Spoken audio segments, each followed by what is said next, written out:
जय हिंद।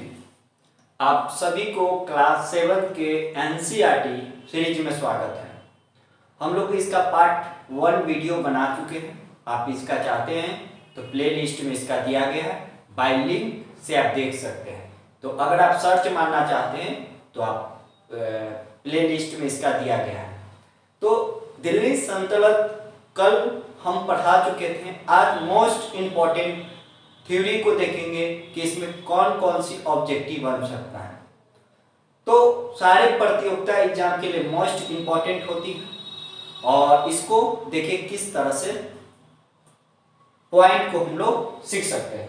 देखिए कल हम कहाँ तक हम आप सभी को बता चुके थे, यहाँ तक हम लोग कंप्लीट कर चुके थे कि जन्मसिद्ध अधिकार क्या होता है, लिंग भेद क्या होता है और किस तरह से रजिया सुल्तान ने इल्तुतमिश की बेटी ने उस पोजीशन पर उनको 1236 में उनपे सिंहासन पर हटाया गया, मतलब बैठाया गया और उसके बाद में 1240 में रजिया सुल्तान को यह क्या पड़े, हटाना पड़ा।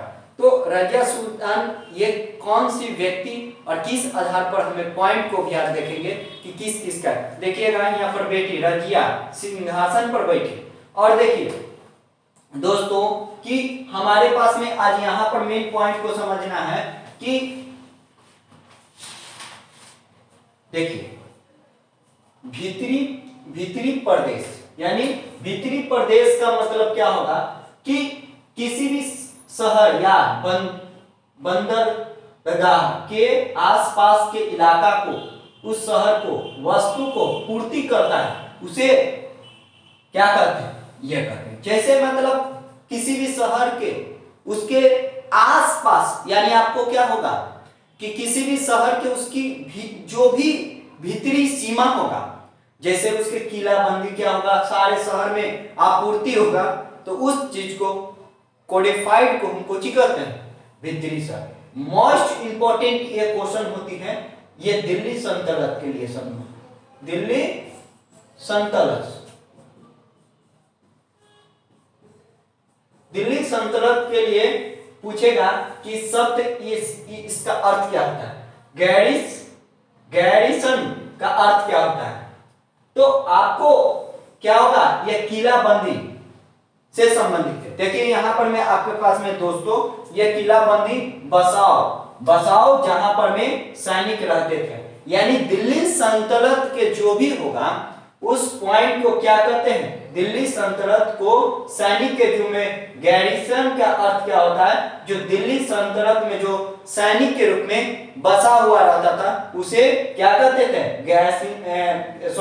गैरिसन कहा जाता था। आई होप आपको ये चीज को समझ में आ चुका होगा। अब देखिए यही चीज को यहाँ पर मैं पॉइंट बाय पॉइंट को समझाया गया है कि दिल्ली, बंगाल और गैरिसनों शहर का नियंत्रण कठिन था, क्योंकि यहाँ पर युद्ध, खराब मौसम में भी संपर्क नाजुक के रूप में रहता था अफगानिस्तानी से। तो यही पॉइंट को आपको सीखना था कि मतलब क्या हुआ।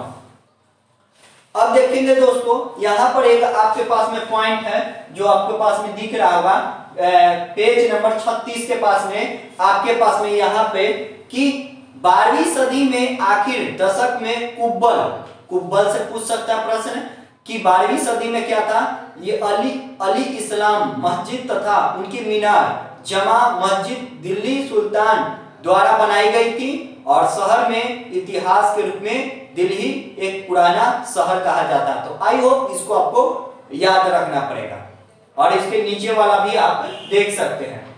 अब देखिए आज हमारे पास मस्जिद का अर्थ समझेंगे, मस्जिद में मतलब क्या होता है, और यहाँ से एक इंपॉर्टेंट पॉइंट को भी सीखेंगे कि मस्जिद का मतलब क्या होता था। यह अरबी भाषा है, ये पूछेगा कि मस्जिद शब्द का अरबी भाषा है, क्या है, अरबी भाषा है। तो मस्जिद का अर्थ में भी कुछ है, यह अरबी शब्द से हुआ है, जिसका अर्थ होता है ऐसा स्थान जो मुसलमान अल्लाह का आराधना करता है, यानी अल्लाह एक ही है। और इसके घुटने तथा टेक, मतलब घुटने पर जो टेक के कोची करते हैं, अल्लाह की अपनी आराधना करते हैं। जमा और मस्जिद या के रूप में इसे होता है। अनेकों मुसलमान एकत्रित होकर नमाज पढ़ते हैं, यानी जो मुसलमान भाई होंगे या जो अपने मस्जिद मतलब जो अपने वहां पर में धार्मिक जो उनका चीज होगा तो वहां पर अपने जाको नमाज को सब एकत्रित होके पढ़ते हैं।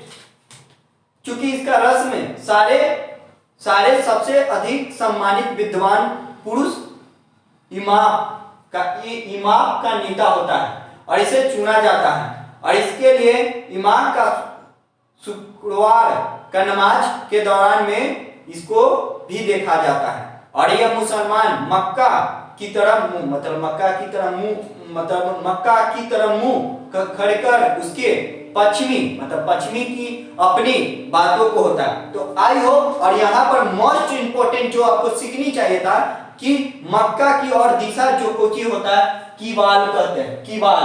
अब ऑब्जेक्टिव में आपको डायरेक्ट क्वेश्चन पूछेगा दोस्तों कि मक्का की जो दिशा में रहेगा उसे क्योंकि बोलते हैं कीवाल। समझ पाए, मोस्ट इंपोर्टेंट क्वेश्चन आपसे पूछा जा सकता है।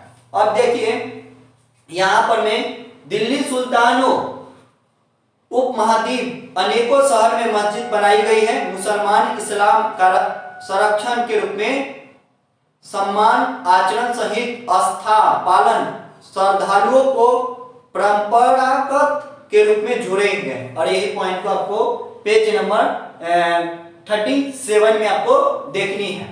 देखिए अब यही के पास में मतलब लगभग इस टॉपिक को मोस्ट इंपोर्टेंट क्वेश्चन इतना ही था दोस्तों। अगर वीडियो में किसी प्रकार की त्रुटि है तो आप हमें कमेंट के द्वारा बताएंगे ताकि इसमें इम्प्रूव कर सके। और आप सभी अपना ख्याल रखिए, स्टडी अच्छा से करिए और इसी तरह से एनसीईआरटी के नोट्स बनाइए और सारे प्रतियोगिता एग्जाम के लिए मोस्ट इंपोर्टेंट माना जाता है दोस्तों। जय हिंद।